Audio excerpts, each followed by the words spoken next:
Je salue les frères et sœurs de l'église de Villers, toutes celles et ceux qui ont l'habitude de se retrouver chaque dimanche pour passer un moment relationnel commun afin de glorifier ce grand Dieu qui est le nôtre, que nous aimons sans jamais pourtant l'avoir vu. Voilà, peut-être vous posez-vous des questions sur votre relation avec Dieu. Qu'est-ce que l'Éternel attend vraiment de moi? Eh bien, en réalité, nous avons au fond de nous, chacune, chacun, une partie de la réponse. Nous savons que Dieu nous veut entièrement à lui. En lisant lors de mon culte personnel le chapitre 17 du livre de Jérémie, eh bien, j'ai été profondément interpellé par les versets 5 à 8 que j'aimerais partager avec vous. Voilà, je vais faire la lecture. Verset 5, maudit soit l'homme qui compte sur des hommes et qui fait des moyens humains la source de sa force, mais qui détourne son cœur de l'Éternel. Verset 6, il est comme un buisson dans le désert et il ne verra pas arriver le bonheur. Il aura pour demeure un aride désert, une terre salée où n'habite personne. Au verset 7, béni soit l'homme qui se confie en l'Éternel et place sa confiance en l'Éternel. Et verset 8, il sera comme un arbre planté près d'un courant d'eau qui étend ses racines vers le ruisseau. Il ne redoute rien lorsque vient la chaleur, ses feuilles restent vertes, il ne s'inquiète pas pendant l'année de sécheresse et il ne cesse pas de produire du fruit. Alors ce passage de Jérémie 17 ressemble à s'y méprendre au psaume 1, que vous avez certainement lu. C'est un révélateur de ce que Dieu attend de nous, à savoir que nous lui fassions entièrement, totalement confiance. Le verset 7 dit « Béni soit l'homme qui se confie en l'Éternel et place sa confiance en l'Éternel ». C'est autour de cet axe de confiance en Dieu que nous allons réfléchir et méditer si vous le voulez bien. Alors, il ne vous a sans doute pas échappé qu'ici-bas, sur cette terre, nous sommes régulièrement confrontés à des choix, par exemple croire ou ne pas croire, obéir ou désobéir, faire ou ne pas faire confiance. Dans Jérémie 21 au verset 8, voilà ce que déclare l'Éternel. Je vous donne le choix entre le chemin de la vie et celui de la mort. Il s'agit bien sûr ici de deux chemins spirituels dont l'un conduit à Dieu, c'est la vie, et l'autre mène à une vie sans Dieu, c'est la mort.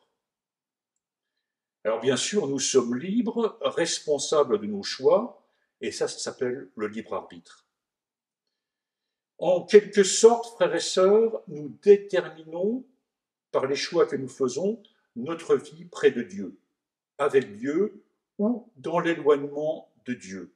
Ce sont ces choix qui déterminent la qualité ou la pauvreté de nos vies spirituelles. En sommes-nous conscients? Pour Dieu, vous l'avez compris, la confiance est essentielle. C'est le lien qui devrait en toute occasion relier le chrétien à son Créateur, à son Sauveur, à son Bienfaiteur. Dans le Proverbe 22, verset 19, on peut lire « Que ta confiance repose sur l'Éternel ». Ce lien puissant, c'est celui qui a uni Abraham à Dieu. Et on retrouve ça dans Genèse 15, verset 6. Abraham eut confiance en l'Éternel en prenant ses paroles au sérieux. C'est pourquoi il fut en règle avec Dieu. Son acte de confiance lui valut d'être considéré comme juste. Alors, qu'est-ce que la confiance d'une manière générale dans le quotidien de nos vies? Étonnamment, c'est un acte de foi. Et je vous donne 3 exemples. Quand, par exemple, nous confions notre argent à la banque, nous n'allons pas vérifier tous les 5 minutes s'il est toujours sur notre compte. À la piscine, quand vous plongez dans le grand bain et qu'il est marqué 3 mètres, vous n'allez pas vérifier avec un mètre ruban pour voir s'il y a bien 3 mètres exactement. Quand vous confiez votre enfant au maître ou à la maîtresse à la rentrée scolaire, vous ne restez pas la semaine avec lui dans la classe pour vérifier que tout se passe bien. Se confier en Dieu, c'est d'abord croire en Dieu, c'est aussi lui dire, Seigneur, tu es digne de la confiance que je place en toi. Alors je pose la question, frères et sœurs, qui d'autre plus que Dieu est digne de recevoir notre confiance? Et en réalité, cette confiance est fondée sur deux socles très solides. Ce premier socle, c'est la connaissance que nous avons de Dieu par la relation que nous avons créée avec lui depuis notre conversion. Dans le psaume 147, verset 5, il est écrit « Notre Seigneur est grand, son pouvoir est immense, sa science est infinie. » Est-ce ainsi que nous voyons Dieu, que nous le connaissons? Mais aussi par la connaissance biblique de Dieu. Ça, c'est le deuxième socle. Dans Apocalypse 4, verset 11, on peut lire « Les 24 anciens se prosternèrent devant celui qui est sur le trône en disant « Seigneur notre Dieu, tu es digne de recevoir la gloire, l'honneur et la puissance, car tu as créé l'univers et c'est par ta volonté que toute chose existe. » Alors c'est en un Dieu, en ce Dieu grand, puissant et parfait que nous sommes appelés à nous confier parce qu'il en est digne bibliquement. Dans le texte que nous avons lu, Jérémie le dit très clairement. Nous avons forcément besoin de nous confier en quelqu'un. Alors, si ce n'est pas en Dieu, en qui plaçons-nous véritablement notre confiance? Le plus souvent, c'est dans les pensées humaines, le conseil humain, et puis le plus souvent aussi en nous-mêmes. Le texte dit au verset 5, « Maudit soit l'homme qui compte sur des hommes et qui fait des moyens humains la source de sa force. » Alors vous le savez, vous utilisez la Bible, le peuple d'Israël, le peuple de Dieu, lorsqu'il était attaqué, au lieu de compter sur l'Éternel, de mettre sa confiance entre ses bonnes mains, eh bien s'en remettait par exemple à l'Égypte, avec qui il faisait alliance. Il priait aussi les faux dieux des pays environnants, s'en remettait aux augures et aux devins, déclenchant ainsi la colère de l'Éternel. Comment nous comportons-nous nous-mêmes dans les épreuves de notre vie? Comptons-nous sur Dieu en premier ou cherchons-nous des solutions plus humaines?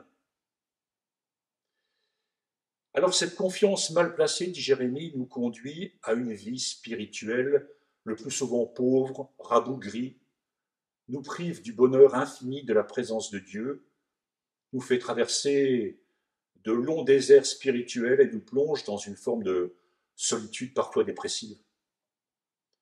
Au verset 6, il est marqué « Il est comme un buisson dans le désert, il ne verra pas arriver le bonheur, il aura pour demeure un aride désert, une terre salée où n'habite personne. » Au verset 5, « Il détourne son cœur de l'Éternel. » Vivez-vous personnellement cet éloignement d'avec Dieu? Alors en plus d'un acte de foi, la confiance est un acte d'amour. Nous faisons confiance à Dieu parce que nous l'aimons, mais aussi parce que c'est lui qui nous a aimés le premier en sacrifiant pour nous, par amour, son propre Fils, son unique, afin que, par sa mort, nous vivions. Dans Jean 3,16, oui, Dieu a tant aimé le monde, a tant aimé les hommes, qu'il a donné son Fils unique, pour qu'aucun de ceux qui se confient en lui ne soit perdu, mais que chacun accède à la vie éternelle. Avons-nous placé notre confiance en celui qui nous a aimés, disons-le, à la folie? Pourquoi Dieu désire-t-il tant qu'on lui fasse confiance? Vous savez, il y a quelques années, une grande marque d'électroménager avait créé le contrat de confiance. Achetez chez nous et nous garantissons la qualité de l'après-vente. L'homme pécheur, malgré toutes ses qualités, n'est hélas qu'un homme pécheur, imparfait, peu fiable.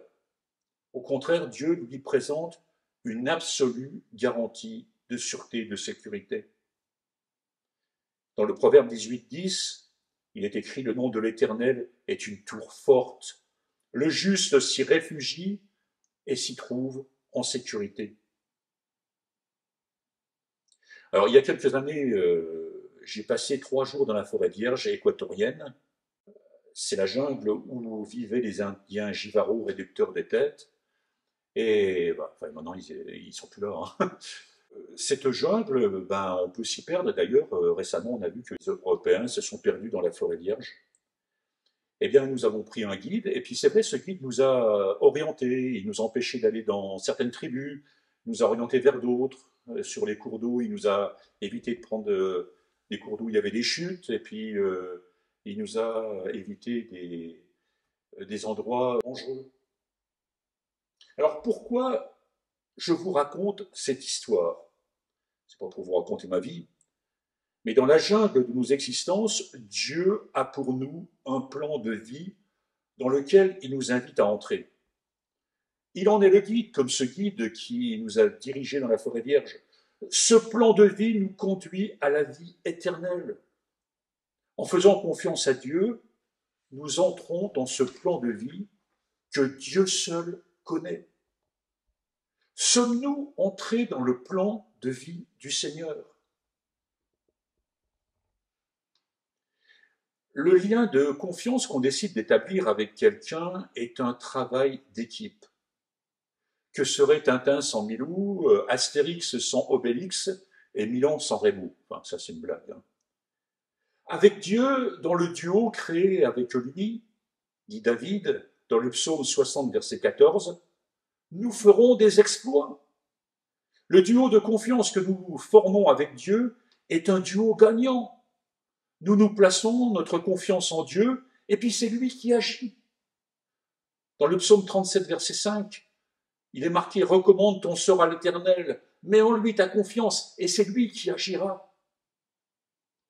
Au verset 6, il fera paraître ta justice comme la lumière, et ton droit comme le soleil à son midi. Verset 7, garde le silence devant l'Éternel, et espère en lui.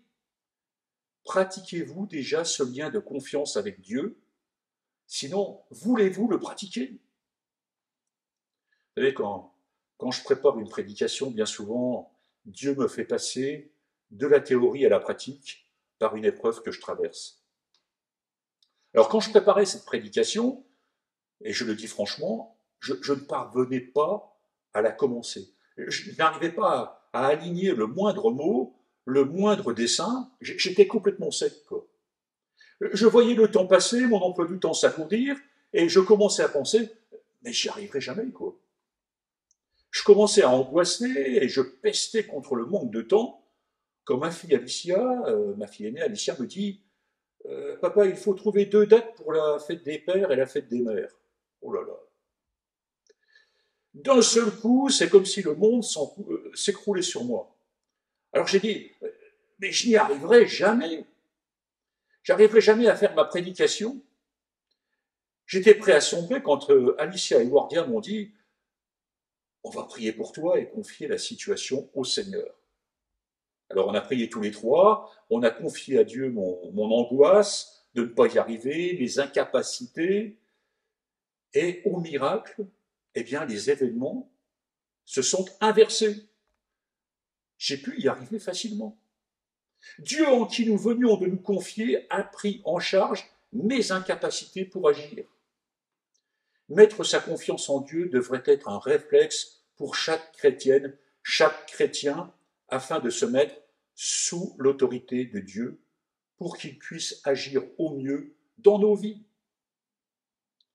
Mais vous savez, même si nous plaçons notre confiance en l'Éternel, cette confiance va se heurter à notre logique, nos habitudes et nos pensées humaines. Alors cette histoire que j'ai déjà racontée au cours d'un message l'illustre à merveille. Daniel, enfin c'est un nom que j'ai pris comme ça au hasard, Daniel se promène un soir sur le haut de la falaise afin d'observer la beauté du coucher de soleil. Soudain, alors qu'il s'approche du vide, Son pied heurte une pierre et Daniel chute lourdement dans le vide. Il dégringole le long de la falaise, tentant de s'accrocher aux plantes, mais la chute est vertigineuse. Par miracle, il réussit à saisir une grosse souche et à se stabiliser, les deux pieds en suspension dans le vide. Choqué, semi-inconscient, eh bien Daniel se trouve à présent dans une situation très inconfortable. Il se confie en Dieu en l'appelant au secours. Seigneur, viens à mon secours, sauve-moi. Une voix se fait alors entendre. Daniel lâche la branche. Toute la nuit durant, le Seigneur dit à Daniel, Daniel, lâche la branche, Daniel, lâche la branche.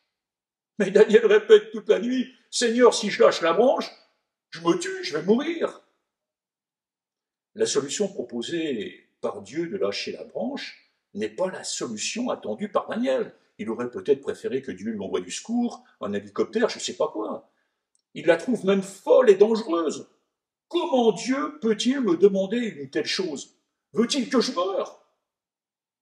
Alors le Seigneur dit à nouveau, Daniel, lâche la branche.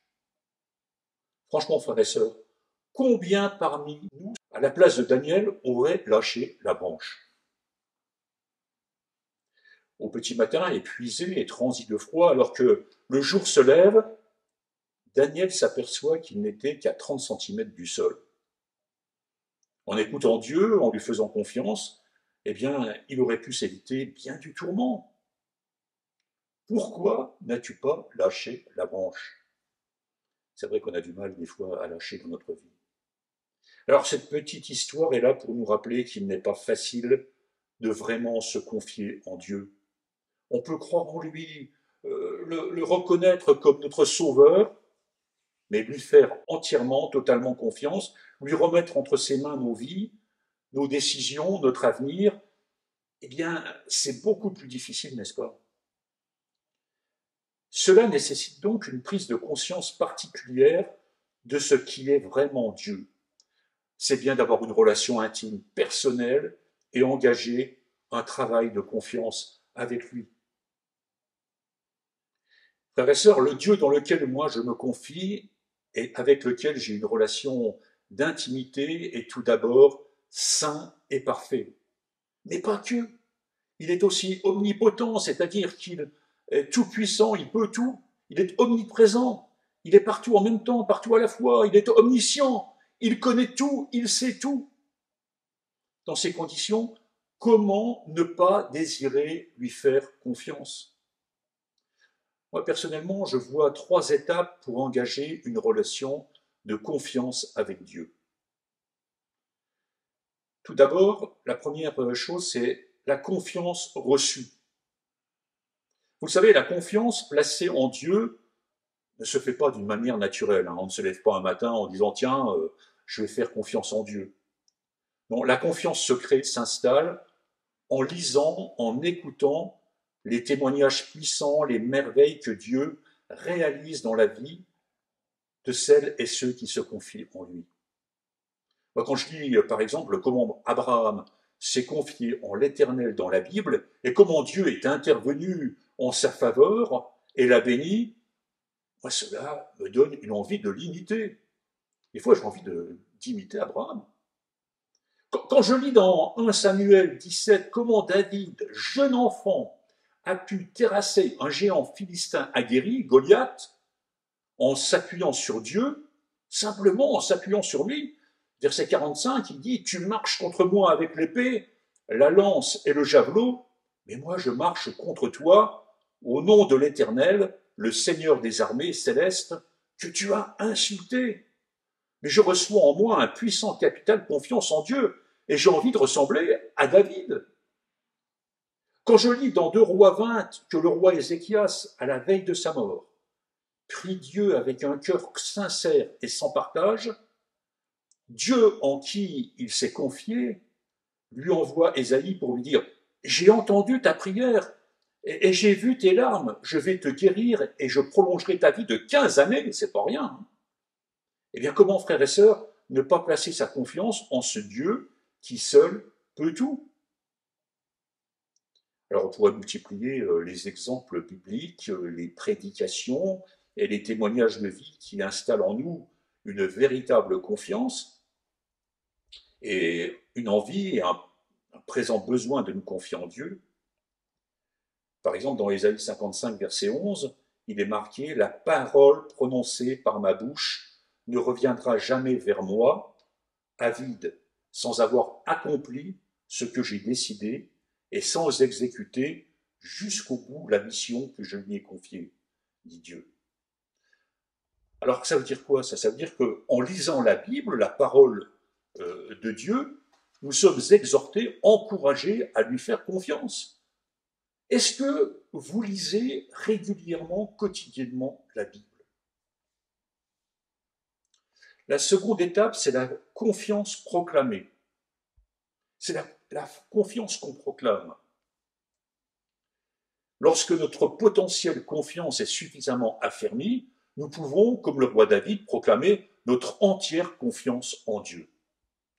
Dans le psaume 23 que vous connaissez tous, David proclame que la confiance qu'il a placée en l'Éternel fait de Dieu son guide, son propre berger, qui va pourvoir à tous ses besoins. L'Éternel est mon berger, je ne manquerai de rien. Vous vous rendez compte? David proclame la paix que le Seigneur lui accorde par la confiance qu'il place en lui. Grâce à lui, je me repose dans des prairies verdoyantes, et c'est lui qui me conduit au bord des eaux calmes. David est fortifié, guidé, dirigé par sa proximité avec Dieu. Il me rend des forces neuves, et pour l'honneur de son nom, il me mène pas à pas sur le chemin droit. David, plein de la confiance placée en Dieu, s'approprie la victoire sur l'épreuve. Si je devais traverser la vallée où règnent les ténèbres de la mort, eh bien je ne craindrai aucun mal, car tu es auprès de moi. Ta houlette me conduit et ton bâton me protège. Quelle confiance! Avant ma rencontre avec Dieu, j'avais connu d'angoissants épisodes de solitude. Je me sentais seul. Lorsque j'ai lu la Bible, j'ai été interpellé par cette phrase biblique prononcée par Jésus sur la colline de Galilée après sa résurrection. Et voici, je suis moi-même tous les jours avec vous jusqu'à la fin du monde. Matthieu 28, 20.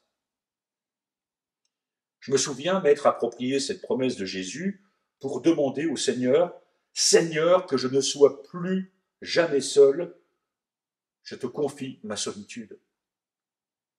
De même, après ma conversion, j'ai demandé à Dieu, me confiant en lui, Seigneur, je me confie en toi, je te donne ma vie, mais que ma famille et moi-même, nous ne manquions jamais de rien. Je me suis aussi appuyé sur 2 versets bibliques. Dans le psaume 23, verset 1, L'Éternel est mon berger, je ne manquerai de rien. Et Matthieu 6, 32, Votre Père qui est aux cieux connaît vos besoins, faites du royaume de Dieu et ce qui est juste à ses yeux, votre préoccupation première, et toutes ces choses vous seront données par-dessus. Vous voyez, à travers ces 2 demandes, j'ai pu proclamer ma confiance en Dieu. Et puis, il y a la confiance témoignée. Après avoir reçu la confiance, après l'avoir proclamée, il est à présent temps de témoigner des belles choses que Dieu a fait dans nos vies. D'ailleurs, on le fait chaque mois à l'Église pour des cultes témoignages. Dans le psaume 9, verset 2, il est écrit « Je veux te glorifier, ô Éternel, dit David. De tout mon cœur, je veux raconter tes merveilles. » Témoigner est une façon de rendre hommage à Dieu, en qui nous avons placé notre confiance. C'est vraiment de la gratitude qu'on exprime à Dieu, de la reconnaissance. C'est aussi encourager les frères et sœurs à se confier eux-mêmes en Dieu. Alors je vous avais dit, j'avais confié à Dieu ma solitude. Frères et sœurs, depuis 33 ans, je n'ai plus ni vécu ni ressenti la solitude. Une fois même, j'ai été obligé de prier Dieu pour qu'il m'envoie moins de monde. J'avais demandé à Dieu qu'il ne manque jamais de rien à moi et à ma famille. Eh bien, honnêtement, j'ai été comblé au-delà de mes attentes. Alors personnellement, je remets le plus de choses entre les mains de l'Éternel. Je lui confie par exemple ma journée, les cultes que je prépare, ma famille, nos projets, nos fardeaux, nos préoccupations et nos soucis, ma fille qui prend la route, notre église, enfin tout. Je confie tout en l'Éternel. Le fait de tout remettre entre les mains de Dieu, eh bien, me rassure, me libère, me donne la paix, car je sais que le Seigneur prend grand soin de ce que je lui confie. C'est ce que dit le psaume 3,6. Je me couche et je m'endors l'esprit serein, je me réveille en paix, car l'Éternel est mon soutien. Se confier en l'Éternel, c'est ressembler à un arbre et non à un buisson dans le désert. L'arbre symbolise la force de la nature, dont la croissance est liée à sa situation. L'arbre a besoin d'eau, et tous ceux qui ont des jardins le savent. Ses racines vont chercher la nourriture dans les lieux humides profonds. Être en bord de rivière aide à grandir, à porter des fruits et prendre de l'envergure. L'être humain qui se confie en l'Éternel symbolise cet arbre. Il s'enracine dans la parole de Dieu, qui est pour lui une parfaite nourriture spirituelle. Il y puise la volonté de Dieu, ses promesses sur lesquelles il peut s'appuyer. Et l'Esprit Saint qui est en lui peut produire de nombreux fruits tels que l'amour, la joie, la paix, la patience, l'amabilité, la bonté, la fidélité, la douceur et la maîtrise de soi. Cet être humain est béni par la confiance qu'il a placée en Dieu. Bien sûr, comme tout être humain, l'homme qui se confie en l'Éternel va traverser forcément des épreuves. Il va souffrir. 1 Pierre 4,12 le dit d'ailleurs. Vous avez été plongés dans une fournaise qui éprouve votre foi. N'en soyez pas surpris, comme s'il vous arrivait quelque chose d'anormal. Ces moments de chaleur, cette année de sécheresse, les épreuves de la vie, se heurtent à la confiance placée en l'Éternel. Mais cette confiance le rend serein, sans inquiétude, car il est sûr de la fidélité de son Dieu. En fin d'année 2022, on m'a diagnostiqué, après biopsie, un cancer de la prostate. Cette nouvelle a été un gros coup de chaleur pour ma famille et pour moi-même. Soit je m'effondre, soit j'espère en Dieu, je me confie en lui. J'ai pris la décision de confier cette situation à l'Éternel.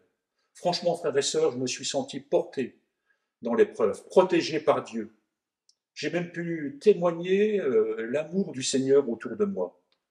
Cette épreuve a été pour moi un vrai temps de grâce. Merci Seigneur. Frères et sœurs, ce matin, à travers cette prédication, Dieu vous a peut-être appelé à placer en lui et lui seul toute votre confiance. Voulez-vous vous installer cette relation avec lui? Je terminerai par cette belle parole de David dans le psaume 40, versets 5 et 6. Bienheureux l'homme qui fait confiance à l'Éternel et ne se tourne pas vers les gens orgueilleux, perdus dans le mensonge. Ô Éternel mon Dieu, que d'œuvres merveilleuses tu as faites pour nous, et combien de projets!